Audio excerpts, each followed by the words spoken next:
Šajā laikā, šajā Latvijā, šajā situācijā mēs varam pastāvēt un būt šādās mazās vietās tikai tad, ja mēs esam visi kopā.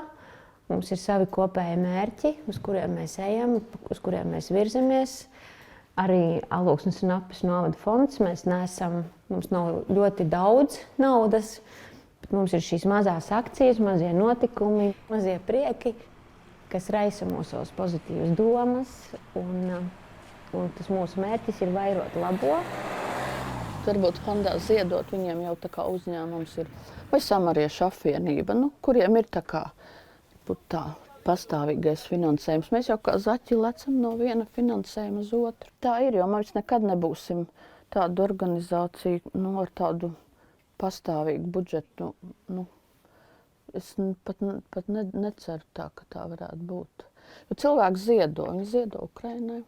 Ziedo slimiem bērniem, ziedo kultūrai, ziedo grāmatai, bet viņi nekad neziedo tā kā administratīviem izdevumiem. Zvejniecei algu. Kaut kāds joks, nē taču. Uz tādiem cilvēkiem kā Dzintra arī viss virzās. Vienmēr vajadzīgs tas viens urķis, un viņa ir mums tas urķis. Visas nevalstiskās organizācijas viņu urķē un māca projektus rakstīt un māca, ka nevajag tērēt pašvaldības naudu tikai un pašiem ir jāatrod un kopiena pati var ļoti daudz ko. Viņa ir arī tāds kopiena audzinātājs. Es uzskatu, šis ir kopienas centrs. Tā var būt gan domāšana, kā kopiena, vai tas arī var būt geogrāfiski. Ir ļoti svarīga šī ēka. Kāpēc? Tāpēc, ka viņi atrodas centrā. Viņa ir pieejama. Tā kā cilvēks ienāk un atstāja. Vai naudu, vai apģērbus, vai traukus. Ka mums nekad nav bijuši lielie ziedotāji, kuriem būtu ļoti svarīgas nodokļu atlaides. Mēs strādājam ar maziem ziedojumiem. Mūsu cilvēki ir pieraduši ziedot.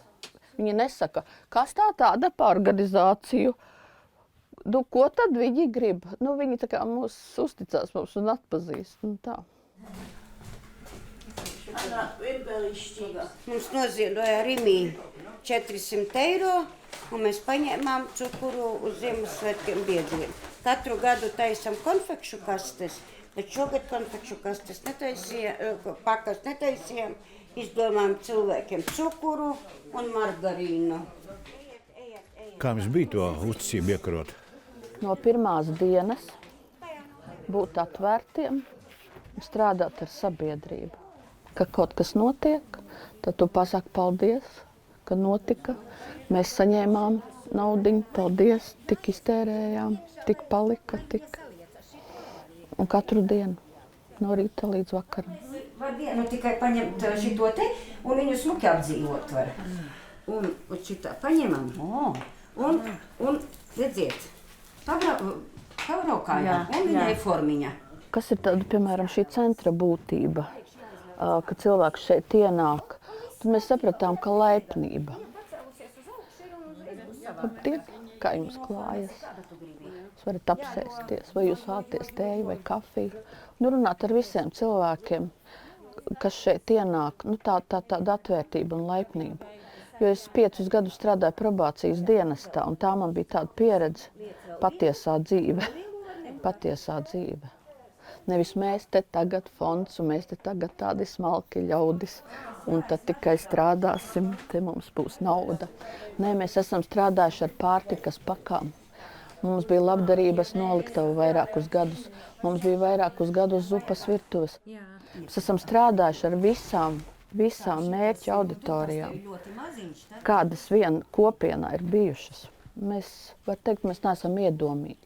Mēs neesam iedomīgi, ka mums ir vajadzīga tikai liela nauda. Mēs skaitām pa centam kilogramiem.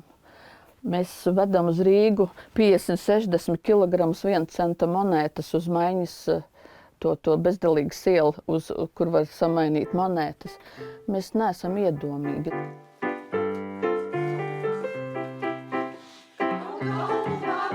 Tas ir man, bet tu visu jau Jums neliekas, ka jūs cenšaties lāpīt kaut kādas pašvaldības vai valsts neizdarītās lietas? Nu, pašvaldībai jau nav jāatbild par to, lai invalīdi darbotos vai lai seniori nāktu kopā. Tā ir tikai sabiedrības paša iniciatīva. Labi, ka pašvaldība atdeva ēku, lai sabiedrība varētu tur darboties. Apmēram 40 vai 50 organizācijas. Viņām vajag tās telpas. Tiešais pienākums nav tāds pašvaldībai organizēt seniorus vai invalīdus vai represētos.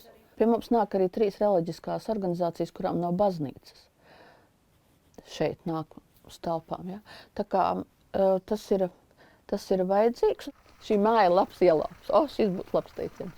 Alūksnē šobrīd ir viens no augstākajiem bezdarba līmeņa rādītājiem Vidzemē. Un cilvēki, kuriem būtiski ir sev sagādāt ziemai pārtiku, tādējādi ir daudz. Bet nav jau tā, ka viss gāja ļoti gludi un ne visi, kas sākumā iesaistījās kartupeļu audzēšanā, to izturēja arī līdz ražas laikam. Taču kopumā Alūksnē šī iecer ir īstenojusies. Es domāju, ka šī akcija ļoti veiksmīgi ir īstenojusies, tāpēc, ka mūsu fondā ir tā, ja mēs ķeramies kaut kam klāt, tad mēģinam to darīt ļoti, ļoti labi. Ar ko viss sākās? Tā spēja un kaut ko darīt, rosīties.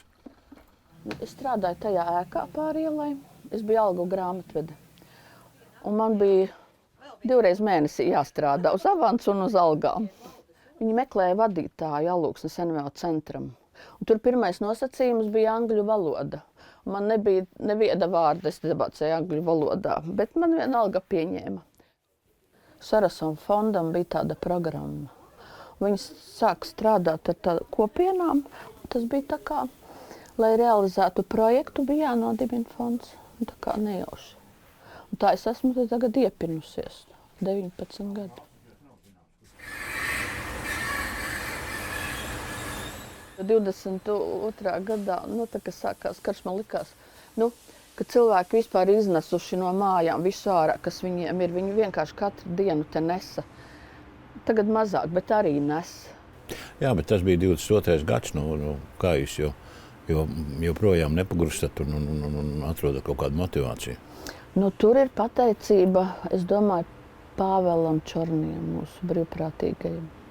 Ja sākumā mēs domājam, ka tās būs 3 mašīnas, bet tagad jau ir 31. Tikai pateicoties brīvprātīgo līderim Pāvēlam un tagad viņa komandai, kur ir zemessargi, kur iesaistījušies cilvēki no Gulbenes, no Rīgas, ar taviem draugiem ir sadarbība.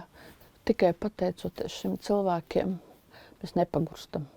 Šonakt arī viņi atbrauc atpakaļ 7 puiši, 6 mašīnas aizveda, tad Busiņa Pāvela brauc atpakaļ. Jā. Es visiem stāstu, ka pie šīs te loga Pāvels stāvēja 22. gadā martā. Teica, Dzintra, varbūt savāksim naudu džipam. Un tad es vienmēr saku, labi, ka es kā tā vecāka kundzīte nepateicu, nē, tas tav iespējams savākt pa dienu 3000 naudas. Es vienkārši to nepateicu skaļi. Un tad Ukrainas cilvēki uzvārīja boršķu un 2,5 stundās tie 3000 mums bija, un tas džips mums bija. Pēc tam bija alus par džipu un viss šitas pārējais, kas tur ir. Ja. Piemēram, rallijas. Rallija ietvaros mums bija 4 pasākumi. Es pati biju 7 stundas ar puišiem dopā. Mums bija augsta limonāde. Bija džips, tas kapusvētku džips. Šitien viņš stāvēja jau nokrāsots un bija šausmīgi karsta diena. Un bija te tirdziņš, trešdienās te tirdziņš. Mēs izgājām ārā, paņēmām ledu ogas un uzrakstījām tādu afišiņu augsta limonāde, ziedojums tai tur mašīnai, kas tur stāv. Pāris stundās mums 600 eiro, ka nemetās bija. Viņi paši meklē mašīnas, viņi paši krāso, viņi paši piesaista ziedojumus. Protams, caur oficiālo mūsu Facebook, caur mūsu kontu. Paši organizē brīvprātīgos. Mums paliek dokumentācija. Kas viss oficiāla dokumentācija, tas paliek, protams, ka tur ir visur mans paraksts neapšaubām. Jūs viņu dzen paši līdz frontē? Līdz pašai frontē. Pat bailes domāt, viņš citreiz saka, es tev labāk neteikšu, viņš man saka, cik mēs tālu braucam. Sievietes to nevar izturēt, cik tālu brauc, jo tas ir saskatījušās ziņas visādas, un līdz ar to ir ļoti bailes. Nu, jums nav neviens pārmetis, kā mēs te mūsu sabiedrība pašai, vai te problēma maz, un jūs tagad tiem Ukraiņiem palīdzat to? Jā, katru nedēļu bija sākumā, tagad vairs ne, tāpēc, ka mēs viņus neklausamies. Tāpēc, ka par to nav tā kā diskusiju, sākumā es tā teicu, vai tad mums ir karš? Paldies Dievam, nav. Nu tad darām uz priekšu. Mēs esam palīdzējuši un strādājuši ar vairāk kā 2000 Ukraiņu. 22. gadā bija tā, ka mēs te brauc iekšā autobusiem, mēs viņus te barojām. Un tagad mēs strādājam ar Alūksnē 72 Ukraiņi. Viņi katru dienu ienāk šeit. Šodien arī bija jau 4. Ienāk, viņiem kaut ko vajag nokopēt, vai viņi palīdz tur labdarības tajā noliktavā, kārtot apģērbus. Katru dienu viņus satiekam. Tagad ēdnicis arī Alūksnē ir, Ukraiņu. Jā, Citra. Mēs palīdzējām ar traukiem, palīdzējām dažādām tādām lietām, ko viņiem kaut kādām galdsagām, ko vajadzēja, tā, kad iekārtošana bija. Tagad viņi pastāvīgs uzņēmums, tagad mēs ejam tikai tur ēst. Не, обедать приходят, не толпа, конечно, потому что людей здесь очень зимой мало. И борщ, да, и соляночка есть. Visu laiku jādomā par Ukrainu. Ja es domāju par Latviju, kā Latvija reaģē uz visām lietām. Es skatos, kā apvienotā karaliste reaģē, kā Amerika. Es domāju, ka bišķies tālāk palūksti domā. Man liekas, es katru dienu skatos ziņas un domāju, prezidents Zelenskis ir Japānā. Nu, kaut kas varbūt būs, varbūt kaut kas mainīsies un kaut kas būs labi. Varbūt arī tāpēc, ka tik ļoti mums tā Krievija ir tuvu, ka tas mūs tā psiholoģiski arī iespaido. Jo mums taču labākie partneri, piemēram, bija Pededzē un ir vēl tagad Pededzes pagasts, kur brīnišķīgi cilvēki un brīnišķīgas organizācijas un viņi atrodas pie pašas Krievijas robežas, un tad viņu attieksmi. Mēs vienreiz runājām vienā tādā formā, ka tur nevajadzētu tajā pagastā tā ļoti skart Ukrainas tēmu. Ja? Kaut gan mēs visus šos gadus, 25, 26 ar viņiem esam tā kā labi satikši. Tas man ļoti pārsteidz. Bet šeit nenāk neviens cilvēks un nesaka, neatbalstiet Ukrainu, tāpēc, ka viņi zina, ka mēs atbalstīsim. Turpināsim strādāt kā organizācija šādi. Cik jums ir brīvprātīgo? Šobrīd ir kādi 50, 60, bet jau viņi katru dienu te nenāk. Viņi pieslēdzās projektā AP, vai viņi pieslēdzās projektā muzejā, vai viņi pieslēdzās projektā, Jaunannā, Smiltenē. Viņi pieslēdzās tādos projektos, tā kā komanda. Naudu nesaņem? Protams, ka ne. Bet, protams, ka ne. Ar ko jūs motivējat uz cilvēkus? Viņi vienkārši, vai jūs lūdzu varētu, vai jūs lūdzu gribētu, vai jums būtu interesi atnākt. Cik daudz jums vairs parādījās, katrai situācijai savs? Tā jau arī ir. Izteikta komanda ir Ape, tāpēc, ka es pat esmu no Apes, un Ape kaut kā izveidojās, veidojās un izveidojās, ka tāda izcila kopiena pats par sevi. Tā kā mēs rosinājām, kaut ko darījām kopā, sākām ar kaut kādām labdarības akcijām. Tagad jau jūs redzat, kas Apē notiek, tā ir vienkārši izcils piemērs, kā kopiena darbojas. Man tur nevajag vadīt neko vairs. Mēs Apē dzīvojam labi visu laiku, tāpēc, ka Apē ir īpaši cilvēki. Mēs visi, kam ir Ape tuva un dārga, mēs vienmēr atgriežamies šeit. Un mēs veidojam savu īpašo kopienu, ar kuru mēs darām lielas lietas. Tāpēc mums ir ar ko lielīties, mums ir ar ko lepoties un mums ir par ko pateikties.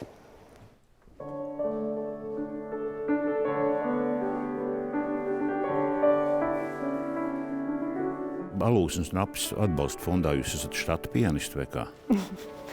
Nē, es esmu brīvprātīgais, un katrs mēs domājam, ko mēs no sevis varam dot, lai viņiem viss izdotos. Un tad es labprāt no labākās sirdsapziņas dodos palīgā ar savu dziedāšanu un klavieru spēlēšanu. Un tā savā veidā es atbalstu Alūksnes un Apes novada fondu daudzu gadu garumā. Tas ir ļoti liels pagodinājums, ka es ar savu sirds darbu varu palīdzēt. Šobrīd esmu Apes amata mājas vadītāju. To mēs redzam kā Apes kopienu centru, kur nāk vietējie iedzīvotāji, kur brauc pie mums viesi, lai būtu kopā, lai mācītos dažādas jaunas prasmes, gan sen aizmirstās, gan arī kaut ko jau no mūsdienām, lai tā māja būtu dzīva, lai cilvēkiem būtu tur patīkami ienākt un darboties. Fonds kalpo cilvēkiem. Uz fondu var griezties jebkurš cilvēks, ja tev trūkst ēdiena, ja tev trūkst apģērba, ja tev trūkst līdzekļu, lai aizvestu bērnus uz Rīgu uz izmeklējumiem pērsta. Griežoties fondā, cilvēks var gūt sev kādu labumu vai kādu nepieciešamību vajadzību. Es pati esmu šeit dzimusi un augusi, un liela daļa arī mana gājuma cilvēki, varbūt arī jaunāki un vecāki tiešām. Mums ir ļoti liela tā piederības sajūta šai vietai, un mēs gribam, lai šeit mums pašiem ir labi dzīvot, mūsu ģimenēm šeit ir labi dzīvot, un ja mēs ar savu darbu varam motivēt un iesaistīt kādus citus, vienreiz 3, nākamreiz 6, tā ir tā mūsu balva un tā ir tā mūsu alga, kas nevienmēr ir novērtējama naudā.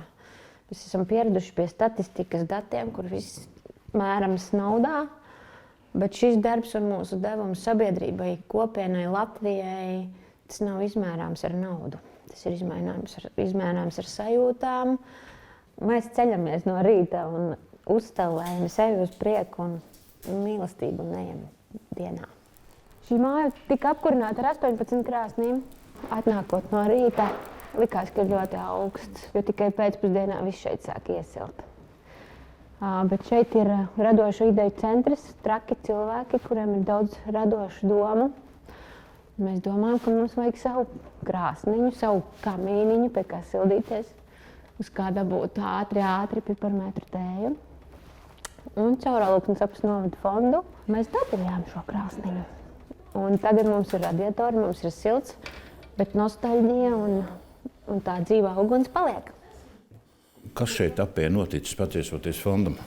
Manuprāt, ka gandrīz viss, pilnībā nē, bet gandrīz viss notiek tādā sasaistē. Labdarības spēlē prāta laboratorija, dalībnieki saziedoja, mums nebija bērnu rotaļu laukuma, bet šajā spēlē saziedoja karuselīti. Mēs tālāk dodamies pa ielu, mēs redzam soliņš.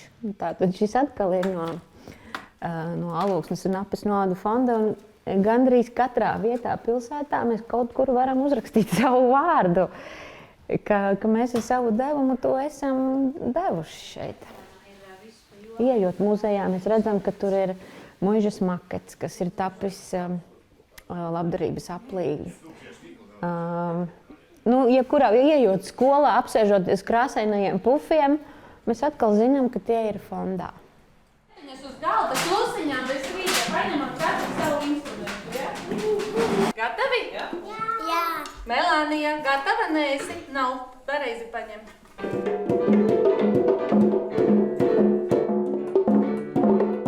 Ja mēs rēķinām, ka 37 labdarības spēles, kurās vidēji tiek saziedoti ap 500–600 eiro. Ir reizes, kad ir vairāk, ir reizes, kad mazāk. Uz dzīvniekiem mums ļoti atmaigs sirdis, kad mēs saziedojam vairāk. Tātad tie ir 37 atsevišķas vienības, kas ir saņēmuši šo atbalstu. Katru gadu Ziemassvētkiem mēs vācam dzīvnieku patversmē astes un ūsas. Gan pansionāti, gan skolas, gan bērnu dārzi, gan seniori. Piemēram, ir tāda ļoti interesanta metode kā ziedotāja apes. Tā ir spēle, kur saicina ļoti daudz cilvēkus. Ļoti daudz tas nav simtiem, bet 50, 60 cilvēku. Vienkārši cilvēkus tādi kā es, kā jūs, kam naudas nav. Tā. Un tur nāk cilvēki, kas prezentē savus projektus, vai tur vajag adāmu mašīnas, vai tiltu uzbūvēt, vai atjaunot bērnu laukumu, vai ļoti dažādi projekti, kas sevi prezentē. Un viņiem vajag 2, 3, 4, 5 tūkstoši labas lietas, bet tā pašvaldība nevienmēr arī visu var atbalstīt. Un tad ar spēles elementiem mēs vienā vakarā 2-3 stundās savācam šos 3, 4, 5, 6 tūkstošus. Vienkārši tāpat. Un tā grūti noticēt, ka to var izdarīt, bet var, jo, piemēram, ir spēles moments. Pieceļas frizieris pilsētas, ko visi pazīst, un viņš saka, ja visi tie, kas pie manis nāk frizēties, iedos pa eiro, es iedošu 100 eiro. Visa pilsēta pie viņa iet frizēties, un es taču zinu, ka tas arī iet. Un visi iedod pa to eiro, un viņš 100, un kopā jau 150 ir vienā minūtē. Un ar tiem spēles elementiem šādā veidā mēs esam diezgan daudz piesaistījuši. Un tad cetais tāds piciņus, un tad apliet šokolādi. Un tad nav nekāda noteikuma. Jūs pašas darbojaties. Pēdējais notikums bija Smiltenes novadā jauniešu gada balva, kur jauniešu lietu speciālistē mēs vienkārši nejauši amata mājā satikāmies. Viņi saka, šogad nav iestrādāts pašvaldības budžetā, ka būtu šis te naudas balva jaunietim, kas viņu motivētu. Un Dzintra saka, bet Inga, ir taču fonds, ej pie uzņēmējiem, jautā nepilnu mēnešu laikā, burtiski 3 nedēļu laikā. Katrs šis jaunietis saņēma, vai tie bija 20, 30 vai 50 eiro. Aploksnē kā motivācijas paldies par viņa veikumu. Kultūras darbinieki jau arī māk ar mazumiņu. Mēs jau arī ļoti daudz, mēs paši esam sava darba pievienotās vērtības, ja var teikt. Jo viens ir tas, ko mums iedod pašvaldība, bet otrs tas, ko mēs mākam. Mēs paši mākam noformēt, uzbūvēt, uzrakstīt scenāriju, izveidot režiju, vēl novadīt. Uztaisīt viens otram frizūras. Tā. Ko jūs darāt, kad pie jums ir? Pēkšat papīrus, atskaites vai? Eju uz kori, man ļoti patīk dziedāt korī. Un tad dzīvoju ar mazbērniem, man ir 3 mazmeitas. Tā kā varu, tā kā runājamies par lietām. Tādas foršas lietas. Kādus 20 gadus, 24, jā. Brīvdienas. Tā arī bērni izauga, jā. Man Ilze meita, viņa arī šeit strādāja 17 gadus no skolas gadiem ar dažādiem jauniešu projektiem, jauniešu centrs, tad šeit fondā, un tagad viņi to vairs nedara.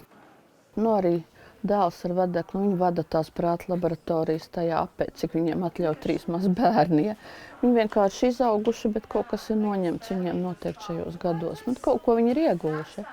Jā, es domāju, man īsti atvaļinājums nav bijis kaut kādu 30 gadus. Zaktas tādas brīvdienas. Kā šapmāns? Nav tā, ka mēs varētu paņemt 24 dienas atvaļinājumu. Tas ir bezcerīgi, tāpēc, ka pie manis ir naudas karte, kad ir valsts kaste, tev ir pārskaitījumi gan NVA centram, gan fondam, ja? Nevar 24 dienas kaut kur aizdot. Dzintra māk ievilkt mūs visus un motivēt bez skaļiem vārdiem. Dzintra vienmēr ne tā ar skaļiem un tagad un kā, bet ar vienkārši runāšanu, ar vienkārši tādu. Mēs visi arī saslimstam ar to palīdzēšanu, kaut kādu māniju. Cik katrs var. Tajos pasākumos, jā, tad, kad viss beidzas un pasaka to summu, jā, ka mēs esam savākuši un tad ir tāds beigais gandarījums. Jo stāsts jau nav par naudu, stāsts ir par tiem baltajiem krekliem. Vienmēr ir jautājums, kas ir tas, ko mēs varam darīt vēl. Amatu mājā mums nāk rokdarbinieces, mēs ar viņām sarunājamies, varbūt ir kaut kas tāds, ko jūs varat dot sabiedrībai. Un viņām pašām nāk šī doma, mēs protam adīt, varbūt mēs varam kaut ko uzadīt. Tad mēs atkal ejam pie fonda un jautājam, Dzintra, varbūt tev ir dzija. Viņi saka, man ir saziedota dzija no kādiem uzņēmumiem, veikaliem. Viņi iedod mūsu rokdarbiniecēm dziju un top maziem bērniem pūriņi. Ejot uz dzimšanas nodaļu, reģistrējot savu bērniņu, viņš saņem Alūksnes un Apes novada fondā šo pirmo mīļo dāvaniņu, kas ir lācītis, cepurīti, varbūt kāda adīta mantiņa. Kādu paldies tie ziedotāji gaida? Viņu visvairāk gaida paldies, un tas, ko mēs cenšamies darīt, ir arī uz Ziemassvētkiem viņam uzrakstīt kartiņu ar paldies. Ja ka tiem fonda gadiem daudz draugi ir iemantoti. Sākumā es domāju, ka strādāšu fondā, tik es būšu laba. Un tad es sapratu, ka nē, tieši otrādi. Būsi triebīga? Nē, es būšu tāda strukturēta. Ja ir nauda tam slimam bērnam, tad es to naudu varu dot tikai tam slimam bērnam, un nevienam citam slimam bērnam. Ka es nedrīkstu būt laba un to naudu dalīt pa labi, pa kreisi. Tas ierobežoja, kārtīgi tevi ierobežo, jo tā nav tava nauda, tā nav mana nauda, tā nav zvejnieces nauda, tā ir ziedotāja nauda. Tad man jābūt pārliecinātai par katru to centu, lai es varu izstāstīt, ka tas ir tam, un tas ir tam, un tas ir tam. Jā, tas nav strādāt labdarības organizācijā, ka tu vari pret visiem būt labs. Vai jūs par to sakāt, ka tā pierobeža izmirst, viss no tām izrietošajām sakām ar visām aktivitātēm un tā? Kultūras centri vēl ir bibliotēkas, bet jā, kopš nav skolas bija tā pati Maliena un Strautiņa un Jaunanna. Mums nav pretī tāda sadarbības partnera un nav arī pagastu pārvalžu vadītāja. Agrāk mēs tā izdomājām, darīsim tādu aktivitāti tajā pagastā. Tagad labākā gadījumā, tas bibliotekārs un kultūras nama vadītāja arī pa 2 pagastiem. Ir grūtāk uzorganizēt tādu sadarbības aktivitāti. Bet cik pati kopiena ir stipra? Ape ļoti stipra, Zeltiņa ir stipri, Jaunanna ir stipri. Cik uz vietas paši cilvēki būs aktīvi, tik arī viņiem tur viss notiks. Neglābs nekāda zvejniece, ne fonds, ne NVO centrs. Tikai viņi paši uz vietas. Un kur tās skolas nav, tur zvejnieces fonds uzliks akmeni, kad reiz šeit bija skola. Jā, ja kāds savāks naudu, uz vietas uzliks. O, šis arī labi, šis ir labs. Par ielāpu un par akmeni. Šitas ir labs, jā. Šis ir labs. Jā, cik spēcīgs tas cilvēks uz vietām ir, jā.